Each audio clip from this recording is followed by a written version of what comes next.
Hello class. All right, so we're about at the spot for Sacred Hearts where we're going to need to start doing some mock-ups. Some of you guys, it's going to be easy because your walls are relatively flat, but most of you, I think, are going to have some sort of change in perspective. So the first thing I did is I dropped a guide so I could see the vertical area. Now, if you can't remember how to do that, just turn on your rulers, so Command or Control R, and then pull. Or in this case, I don't really need any horizontals because everything is so extreme. All right, now, how do I make this happen? All right, like how do I get that to feel somewhat real? So here's my image. I just made this design for another project today, so I'll just put it in here. So go ahead and paste it or place it. And then over on our layers palette, change that to multiply and change the opacity down enough so that you can truly see through. Now, it is important that you know the proportion of your wall. Even if you don't know the full size, you try to get the proportion correct. If the proportion is way off, then you're going to get a bit of a skewed image. But I know this is too big for it, but I'm aware of the wall and I know what my drawing proportion is, so I can fake it pretty well. Okay, so hit distort. Now, some of these have to go down, right? I gotta click into that corner and click into this corner, and then you might have to zoom out. And then our goal is to match the ceiling, and then again to match the ceiling.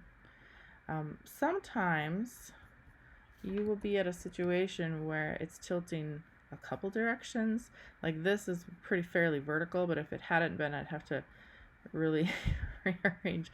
It would basically kind of be like, it's possible that your wall would be more like this, you know, just because of a crazy way that it might have been photographed. But this is pretty good. I knew it wouldn't fill that whole wall, so it's doing all right. And that's that. And then you just go ahead and pop the opacity back up and you turn it back to normal. If you ever want something to feel quite real, if it's a white wall, that's easy. You can keep the multiply on and it kind of soaks in the colors of the wall. If it's a colored wall, not so easy. Or a dark wall, you're not so easy. But you know, it's okay if it looks fake. The big thing is that they understand how it would look in the space. Okay, so that's that wall, which is actually pretty fun. And then if you had a situation where your design wasn't quite filling it, what you would do is, well, I'll just use this one again. Turn the opacity down so I can see it. So let's say that the design is filling only part of it. Well, then you just need to figure out as best you can what that line would be. So you basically look at the existing, let's say for example it needed to drop a little bit lower. You try to use your understanding of perspective in terms of the likely angle that something would be here, and then tuck it in. Yeah, so it's like, as with perspective lines, this would slightly get larger towards that end, and then this one, something along those lines. So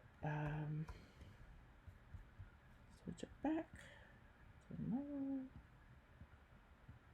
And in this case, yeah, there we go.